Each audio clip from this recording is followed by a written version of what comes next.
Independent Conciliator est tenu au respect du secret professionnel et au droit de réserve. Le mandat du Public Independent Conciliator est de 6 ans dans les régions du Nord-Ouest et du Sud-Ouest. L'administration du Public Independent Conciliator comprend 5 chargés d'études, 5 cadres et 10 agents d'appui. Le Public Independent Conciliator a rang et prérogatives de président de conseil exécutif régional. Un décret du président de la République fixe la rémunération mensuelle et les avantages alloués au PIC. Revisitons maintenant l'année 2020 du président de la République. Comme chaque soir, nous le faisons en votre compagnie depuis lundi dernier.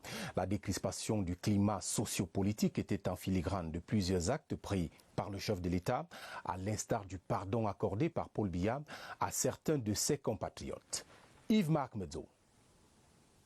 Le 15 avril 2020, le président de la République signe un important décret portant commutation et remise de peine à des détenus. Par cet acte, de nombreux Camerounais précédemment condamnés à mort voient leur peine ramenée à un emprisonnement à vie. Ceux étant sous le coup de condamnation à vie voient quant à eux leur peine remise à 25 ans d'emprisonnement. Dans le même temps, diverses autres remises de peine allant de 1 à 5 ans sont accordées à des personnes jusque-là condamnées à des peines supérieures. Dès la signature de cet important décret, des procédures seront initiées, toutes affaires cessantes, par le ministre d'État, ministre de la Justice, garde des Sceaux, pour sa stricte application. Et immédiatement après, des dizaines de compatriotes vont à nouveau goûter aux délices de la liberté, à l'humanisme du président Biya. Moins de 4 mois plus tard, plus exactement le 10 août 2020, Paul Biya préside au Palais de l'Unité les travaux du Conseil supérieur de la magistrature. Et dans son allocution de circonstances, il invite les membres du Conseil à s'acquitter de leur mission avec finesse, objectivité et mesure. Et en cela, le président Biya prêche par l'exemple. Depuis son accession au pouvoir et plus encore au cours de ces derniers mois, le président Biya n'a cessé d'exercer sa clémence et son pardon à l'endroit des compatriotes qui se sont volontairement ou involontairement écartés de la norme. On a encore souvenance de ce qu'en septembre dernier, face à la bravade de quelques acteurs politiques bien connus qui avaient décidé de mettre à mal le fonctionnement harmonieux de nos institutions et malgré une exaspération bien perceptible de nombreux Camerounais qui souhaitaient des sanctions exemplaires contre ces fauteurs de troubles, le chef de l'État a décidé, lui, de prendre le contre-pied et ordonner l'élargissement de la plupart des personnes impliquées dans ce projet insurrectionnel. Rassembler, apaiser, pardonner. Ce triptyque aura été le socle de l'action politique du chef de l'État au cours de ces 12 derniers mois. Un message qui sera également transmis à tous les nouveaux ambassadeurs du Cameroun à l'étranger et notamment à ceux envoyés en mission dans les pays où une certaine diaspora s'est illustrée ces dernières années par des messages de haine et des postures de défiance à l'égard de l'autorité établie. Paris, c'est un poste très délicat.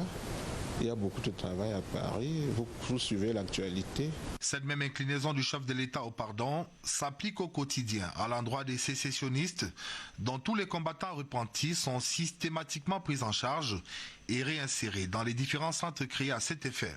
2020 qui s'achève donne donc ainsi à voir un chef d'État humaniste et toujours prêt à écouter ses compatriotes, à combler leurs attentes. Dans quelques heures, Noël et la procession des chrétiens à l'entrée des églises.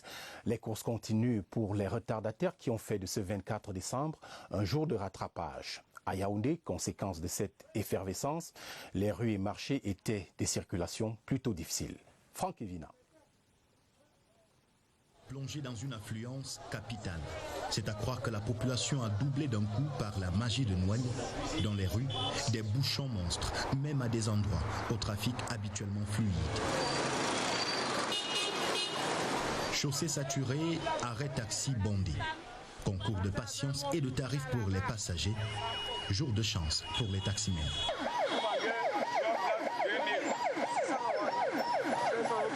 Sur les marchés de la capitale, pas facile de se frayer un chemin.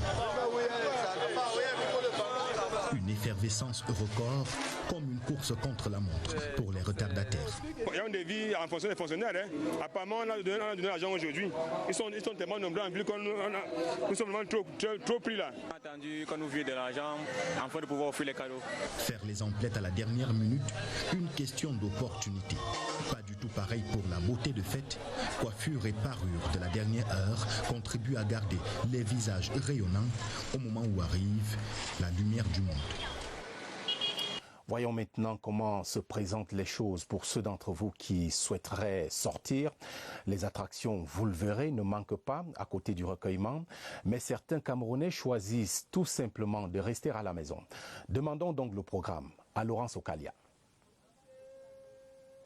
Là, on entend déjà le son des cloches de Noël. Les familles sont prêtes à accueillir la naissance de Jésus-Christ, le sauveur de l'humanité. La famille Tata a dressé le programme comme il est de tradition. On va aller à l'église. J'attends les gens qui vont venir fêter avec moi à la maison. Je préfère donc d'aller pour la messe de 7 heures pour que quand on va rentrer là, on prépare maintenant pour recevoir les gens à la maison. Ici, un invité spécial est attendu à table. La maison est décorée pour le recevoir et le menu fait déjà saliver. Du riz, de la sauce tomate, du ndolé au plantain mûr, des frites de plantain, frites de poulet, frites de poisson, les entrées. Tous ceux qui ont les poulets se partagent, je donne pour ceux qui n'en ont pas. Joyeux Noël à tous les enfants. Malgré la pandémie, les familles chrétiennes ont foi en un 25 décembre heureux. C'est d'ailleurs un moment de partage et de chaleur, un rendez-vous sous les sapins. Merry Christmas! C'est la grande toilette pour les églises, du parvis à l'hôtel, pas un endroit où la main ne passe et repasse pour récurer ou décorer. À l'heure de la répétition générale, faisons le tour en procession, si vous le voulez, de quelques chapelles de Yaoundé pour le point des préparatifs. Joël Igor Abanda. C'est par une longue semaine d'activité que l'église évangélique du Cameroun, paroisse de Longac, prépare la fête de la Nativité. La paroisse a fait sa toilette à quelques heures de la fête. Ici, quelques membres de la chorale répètent pour le culte de ce soir, la veille de Noël. Nous avons ouvert cette semaine par une séance de sacrement et ce soir, nous aurons le culte de la veillée de Noël. Et après ce culte de la veillée de Noël, nous aurons le grand symposium. L'église catholique se prépare aussi à accueillir l'enfant Jésus.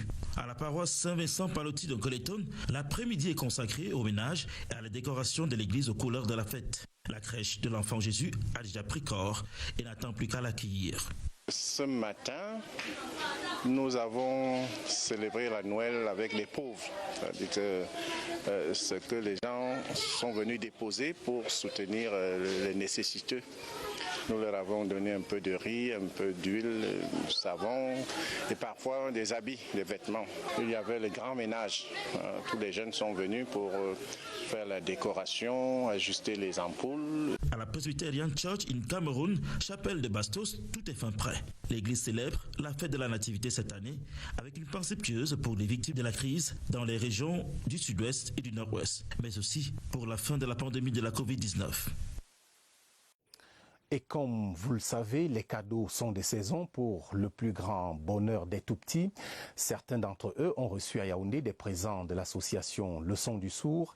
Elle œuvre pour les enfants qui n'entendent pas bien. Marie-Claire Messier-Kobena. Ils sont plus de 80 enfants déficients auditifs qui ont reçu la visite du Père Noël à quelques jours de la fête de la Nativité. Dans son traîneau, une panoplie de jouets, des tenues vestimentaires et denrées alimentaires. C'est l'occasion pour nous de mettre un petit sourire sur les visages, les lèvres de nos petits protégés qui sont les enfants déficients auditifs que nous appelons généralement les sourds-muets. Une initiative qui intervient pour la 5e année consécutive et dont l'objectif est de permettre à ces enfants de passer les fêtes de fin d'année en couleur. Un geste de solidarité qui trouve un écho favorable auprès des parents qui ne tarissent pas d'éloges à l'endroit de la donatrice. L'émotion est tellement si grande que je n'ai pas de mots pour exprimer la joie que j'ai eue. Je remercie l'association pour cette grande cérémonie qui s'est passée. Noël au son différent, c'est une action menée par l'association Le Son du Sourd qui œuvre au quotidien pour le bien-être de ces enfants déficients auditifs. Ces assurances pour les ménages et pour vos tables, les produits de grande consommation sont garantis en cette saison de fête.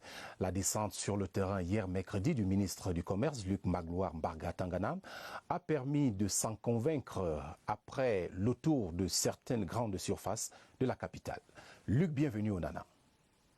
Pour cette autre sortie, la préoccupation est celle que l'on peut imaginer, s'assurer que le marché reste favorable aux ménages. Voilà qui a donc poussé le ministre en charge de l'activité commerciale à faire le tour de ces quelques espaces commerciaux de Yaoundé. Les produits sont largement disponibles. Le deuxième constat, c'est que si je compare aux années précédentes, les prix me paraissent, et c'est une évidence, les prix sont beaucoup plus abordables.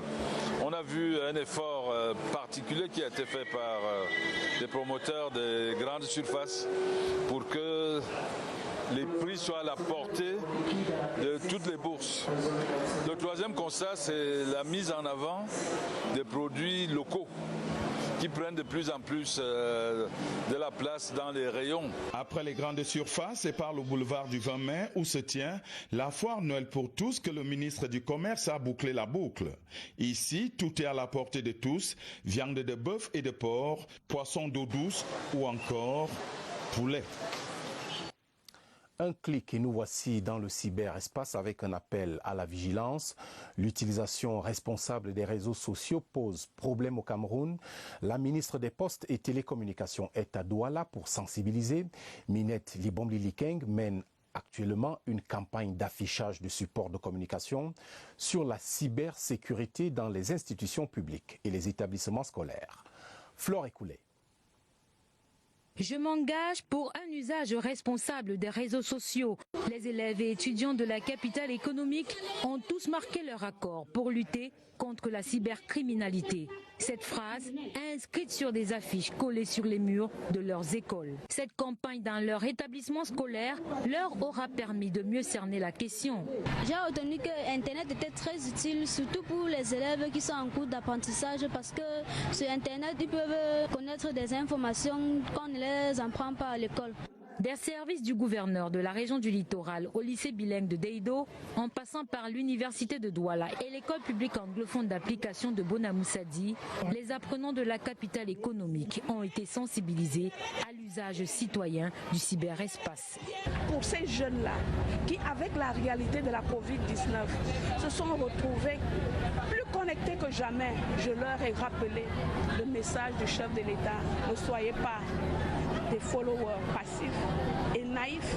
Après Douala, la campagne va s'étendre sur l'ensemble du territoire national.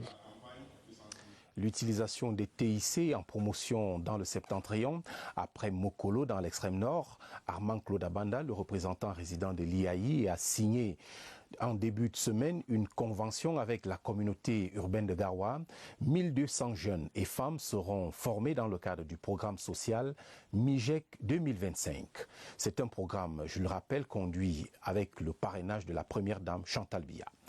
Djouleka Oumarou Aliou et Bakari Galdima. Les manifestations de ce 4e festival ont reflété les valeurs, les croyances et les aspirations des peuples du Lamida du premier degré de Mokolo. L'un des moments forts de cette manifestation aura été la remise des attestations aux apprenants par le représentant résident de l'IAI, par ailleurs notable au Lamida de Mokolo. J'ai constaté qu'il y a un immense engouement des populations pour l'arrimage de leur ville à la modernité. Nous remercions IAI Cameroun parce qu'il nous a favorisé dans notre département, le Mayo-Tchanaga, à avoir un centre de formation en informatique. Cette convention de partenariat qui vient d'être signée entre la mairie de la ville de Garoua et l'IAI Cameroun est un vaste programme de formation de 1200 jeunes des communes de Garoua 1er, 2e et 3e à l'utilisation de l'outil informatique. Nous concrétisons la volonté du chef de l'État pour former les jeunes, les femmes et tout le monde à l'outil informatique. Une cérémonie couplée à celle de la remise des attestations récipiendaires de 2017 à 2019 afin de booster l'économie numérique dans cette partie du pays. Les jeunes des départements de la Léquié et du Mbamekim dans la région du centre disent merci au président de la République. C'est pour les grands projets réalisés dans ces régions. Il s'agit de la route Batengantui, du pont sur la Sanaga et du barrage hydroélectrique de Naktigal. Une marche de soutien à Paul Biya a donc eu lieu il y a 2 jours à Batenga. Étienne Pascal Azego. Ce pont marque le trait d'union entre Ntui dans le Mbamekim et Batenga dans la Léquié. C'est sur cette infrastructure nouvellement mise à la disposition des populations que les jeunes originaires de ces 2 départements de la région du centre ont tenu à exprimer leur reconnaissance au président de la République, son Excellence Paul Biya, à travers une marche de soutien. La jeunesse que j'ai derrière moi ne représente pas seulement l'arrondissement de Batenga. Nous avons l'arrondissement de Bala, l'arrondissement de Ntui, celle de Mbanjok. Les 4 arrondissements sont concernés par ces grands projets structurants dans notre arrondissement qui est celui de Batenga. Nous avons décidé de manifester notre joie à travers cette marche. Le pont sur la Sanaga, la route Batenga-Ntui et la construction du barrage hydroélectrique de Naktigal, actuellement en cours, changent depuis peu la physionomie de l'arrondissement de Batenga. Une localité qui accueille la 2e édition de sa foire de fin d'année. Batenga, en fait, Bafé, est à sa 2e édition. C'est les réjouissances en fin d'année. Pourquoi? Parce que l'année 2020 même a été une année pas très bonne avec le Covid-19 qui a sévi. Batenga bénéficie au fil des jours des retombées issues des grands projets structurants en pleine réalisation dans cette partie du Cameroun. Le ministre des Mines, de l'Industrie et du Développement technologique encourage l'esprit d'initiative et l'entrepreneuriat camerounais. Gabriel Dodondoke vient de visiter un complexe industriel implanté à Lubudi. C'est dans le département de la Léquié. Le reportage de François Bakary, des TV Centre. À Leboudi, à quelques encablures de Yaoundé, est sortie de terre une entreprise camerounaise, comme on aimerait en avoir au pays. PAFIC est spécialisée dans la production et la distribution des savons de ménage, des laits, de toilettes et autres produits cosmétiques. Une grande diversité qui permet de répondre aux demandes variées des clients. Mais depuis l'avènement du coronavirus, les activités tournent au ralenti ici. Notre marché était l'extérieur, le Tchad et le Soudan, et la fermeture des frontières, cela a paralysé nos activités à près de 97%. Pour toucher du doigt les difficultés auxquelles fait face ce complexe, le ministre a visité chaque compartiment de la structure. Nous sommes aujourd'hui en pleine Covid et beaucoup de nos industries en pâtissent. PAFIC n'en a pas été épargné. Dans pareilles circonstances, des mesures d'accompagnement sont envisagées pour sauver l'entreprise du naufrage. Le PDG et son personnel ont espoir que le gouvernement camerounais ne tardera pas à leur venir en aide. Ici, on croise le petit doigt et on attend.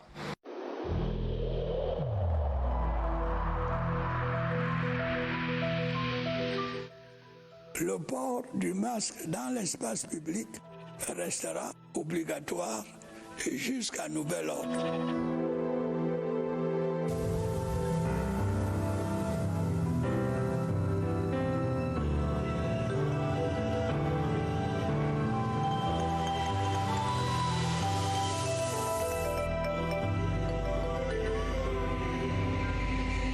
Les nouvelles ne sont pas bonnes au sujet du coronavirus. Le germe responsable de la pandémie opère des mutations et la nouvelle souche semble plus trompeuse. Voyons cela dans l'entretien d'Évariste Eyenga avec son invité, le docteur Joseph Fokam. Ils sont au centre des opérations des urgences de santé publique ici à Yaoundé. Et je vous appelle tout de suite Évariste. Bonsoir. Bonsoir. Une nouvelle souche du Covid-19 est entrée en Afrique, mais rassurez-vous, c'est pas au Cameroun, mais en République sud-africaine. Cette nouvelle souche est réputée plus virulente et avec une forte capacité de propagation, ce qui inquiète donc les épidémiologistes. On essaye d'en parler ce soir avec un virologue, c'est le docteur Joseph Fokam. Docteur, bonsoir. Bonsoir. Vous êtes virologue à la fondation, je veux dire au Centre international de recherche de référence Chantal Biya. Cette nouvelle souche du virus, repérée d'abord en Grande-Bretagne, puis en Afrique du Sud. De quoi il s'agit concrètement? Et effectivement, Évariste, au CRSCB, on a en place une veille de surveillance épidémiologique et on a été notifié que cette nouvelle souche est une souche mutante, toujours du coronavirus 2, qui, sur une longueur de 1000 paires de bases, a en même temps des délétions et aussi des substitutions nucléotidiques. Et la conséquence directe, c'est que ce virus n'est plus reconnu comme le premier au niveau de nos récepteurs, et la raison pour laquelle il est facilement transmissible à l'espèce humaine, environ 70% de risque de transmission plus élevé que les souches que nous connaissons avant. Mais la conséquence aussi sur le plan clinique que nous savons déjà, c'est qu'il n'y a pas d'évidence d'une plus grande agressivité en termes de maladie de ce virus. Et aussi pour le contexte camerounais, ce virus ne pourra pas pour l'instant échapper à nos outils de diagnostic. En quoi est-ce que cela est inquiétant?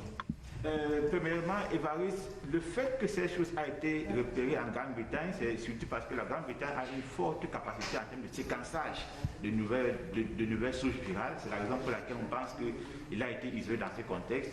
Et aussi en Afrique du Sud, c'est le pays africain qui a le plus de la plateforme technique pour faire le séquençage génétique.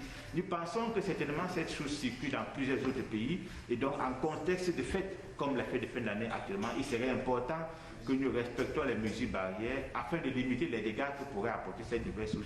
Cette souche n'est pas encore présente au niveau du Cameroun. En même temps, il y reste beaucoup de zones d'ombre quant à sa propagation, quant à sa virulence, même si beaucoup d'échantillons ont déjà été séquencés, notamment en Grande-Bretagne et en Afrique du Sud, par le port Elisabeth où ce virus est entré et où il fait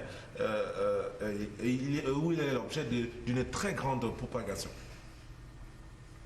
Merci Évariste. Un mot sur le programme intégré de valorisation et de transformation des produits agricoles et agroalimentaires.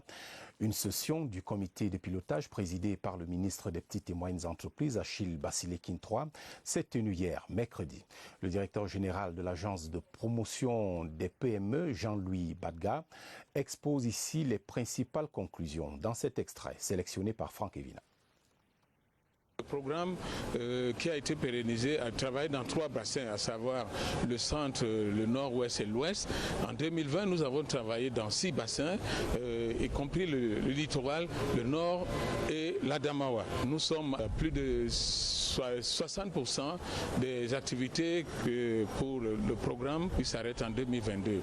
Mais je crois que c'est satisfaisant. Tout le comité de pilotage a apprécié, a fait des recommandations pour qu'en 2021, qu'il y ait des nouveaux produits, notamment pour l'accompagnement des PME à l'acquisition de l'équipement.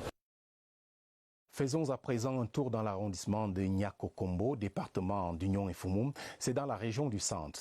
Pour vivre l'installation de l'exécutif communal de Kobdombo, une cérémonie présidée par le sous-préfet de Séan qui a prescrit à l'exécutif communal le développement de la localité.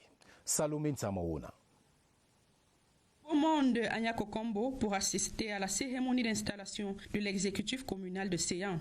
C'est l'aboutissement heureux d'un long processus qui a dû transiter par les tribunaux. À peine il est installé que le maire se concentre sur ses missions. Nous allons travailler pour le développement de Niakokombo. Nous allons travailler main dans la main avec les autorités administratives.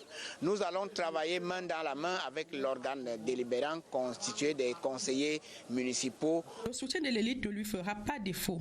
Dieu merci, Zébio, le maire sortant, l'a emporté haut la main. Tout ce que nous lui souhaitons, c'est qu'il continue à travailler, à œuvrer ensemble, tous ensemble avec ses conseillers, pour que nous puissions développer Niakokombo. Le développement de Niakokombo est une affaire de tous les fils de la localité. Il fait bon vivre à Newbel et peut-être qu'avant de donner cette nouvelle, je précise que c'est bien l'honorable Roger Nkododan que vous avez regardé dans le dernier extrait de ce papier. Il fait donc bon vivre à Newbel. Makea, c'est dans la capitale économique, ce quartier désigné comme le plus propre de Douala 2e. Le prix vient d'être remis à ses responsables au cours d'une cérémonie honorée par le maire Denis Fampou et le sous-préfet des lieux, Olivier Goueté. L'heure est à la fête à la salle polyvalente du cercle municipal de Douala 2e. Tous les responsables concernés assistent à la cérémonie de récompense du quartier, le plus propre de l'arrondissement. Lorsque une population vit dans un environnement malsain, ce n'est pas l'honneur du maire. Donc le maire doit tout faire pour rendre l'environnement agréable. Nos attentes, c'est pour qu'on fasse beaucoup plus d'efforts, l'implication des populations. Ce concept est en train de se cristalliser dans la mentalité des populations. Progressivement, celles-ci s'approprient donc ce concept. C'est pour cela que vous voyez cette embellie qu'on peut observer. Depuis une dizaine d'années, une saine émulation anime les 33 quartiers de cette circonscription administrative. Cette année, 29 d'entre eux étaient en compétition. Dans une dizaine de catégories, la palme d'or revient au quartier New Belmakea, qui remporte la cagnotte de 2,5 millions. Il n'y a aucun secret sur le problème de travail, il faut beaucoup travailler et il faut s'impliquer dans l'hygiène et salubrité. Allez et faites de vos quartiers des milieux agréables à vivre, diront les autorités qui ont remis des kits d'hygiène et de salubrité aux populations présentes. Il y avait conseil d'administration de la Société nationale de transport de l'électricité mardi dernier à Yaoundé, une session au cours de laquelle le budget 2021 de la Sonatrel a été voté à hauteur de 133 milliards de francs CFA, des fonds qui permettront pour l'essentiel le parachèvement des chantiers pour la fourniture d'une meilleure qualité et même davantage de quantité d'électricité aux ménages. Salomé Ntsamawona. Équilibre en recettes et en dépenses à la somme de 133 milliards de francs CFA. Le budget 2021 de la Sonatrel s'inscrit dans la continuité de la mise en œuvre de la mission première de cette structure, à savoir le transport de l'électricité via l'acquisition et l'installation des équipements adéquats. Et justement, au cours de ce conseil d'administration, les actions menées en 2020 ont été mises en lumière. Les transformateurs de puissance, par exemple, ont été acquis, 6 au total, dont 3 de 50 MVA qui ont été installés à Konengi, à Hala et Limbe, et puis une deuxième vague de 3 transformateurs de puissance de 60 MVA qui ont été installés au poste de Lokbaba. Et pour que le courant passe de mieux en mieux entre les centres de production d'électricité et les installations de distribution, le conseil d'administration de la Sonatrel a donné mandat au directeur général pour poursuivre les chantiers engagés avec le soutien des partenaires intéressés par le secteur. Le problème de surcharge de nos transformateurs doit être réglé. Nous allons continuer à suivre les travaux de construction de nos ouvrages de transport avec nos partenaires au développement. Nous avons plus de 1500 km de lignes à construire avec la Banque mondiale. Et ces travaux vont concerner 11 départements de notre pays. Et le premier ouvrage que nous allons construire, c'est le poste de Nyom 2, qui est un poste qui va accueillir l'énergie de Naktigal. La Société nationale de transport de l'électricité mesure bien les enjeux de la disponibilité de l'énergie par ces temps de transformation structurelle de notre économie et entend jouer sa partition à fond pour que la lumière soit. Et toutes nos excuses pour ce mix-up qui a entaché la diffusion de cet élément. Je puis vous assurer que ce sera rectifié et rattrapé. Cette information en perspective, la cérémonie de consécration épiscopale et d'installation de Monseigneur François Achille Yabi, le nouvel évêque du diocèse d'Ezeka, est prévue le vendredi 8 janvier 2021 à Ezeka. En prélude à ce grand événement, M. Louis Yinda, président d'honneur du comité d'organisation de ces festivités, présidera une réunion de concertation le dimanche 27 décembre 2020 dès 10h à l'évêché d'Ezeka. Les élites, les forces vives et les âmes de bonne volonté sont conviés à cette importante rencontre. Le ministre des Sports, dans la tanière des Lions, le professeur Narcisse Molekombi a rendu une visite surprise d'ailleurs, hier au Lyon A-Prime en rodage en Bankomo. Il a demandé aux joueurs camerounais de donner du bonheur aux compatriotes en faisant valoir la loi du domicile. Germain Ouelissingue. Centre d'excellence de la CAF d'Mbankomo ce mercredi. L'équipe en jaune est celle de A-Prime. En face, APGS d'Info. Le match, ça se mine bientôt, vers la fin de la première manche. Les filets n'ont pas jusque-là tremblé, mais les A' montrent de belles choses. Un jeu bien construit, animé et mouvementé avec attaque placée. C'est sur le coup que le ministre des Sports arrive, juste le temps de s'installer. Et le voilà qui descend de sa tribune. Il mettra à profit la pause pour galvaniser les joueurs et le staff technique, visiblement très attentif à l'orateur. Dans son adresse de circonstances, c'est une invite à être conquérant et convaincant. Le patron des sports se dit heureux des changements opérés dans l'équipe, qui selon lui vont dans le bon sens. La dynamique évolutive est saluée. Et l'un des signes de cette embellie est le retour de l'offensive. 13 buts en 4 matchs, un seul concédé. À la fin de l'échange, Narcisse Molekombi va recevoir l'engagement des joueurs à se donner à fond pour matérialiser le rêve au soir du 7 février 2020. Vivement que le rêve devienne réalité, Germanuel Essengue. Ainsi va le Cameroun ce soir. Merci de votre fidélité aux 20h30 et à quelques heures de minuit. Nous vous souhaitons d'ores et déjà joyeux Noël. En attendant, passez d'agréables moments sur votre chaîne, la CRTV. La télévision, c'est ici. Bonsoir.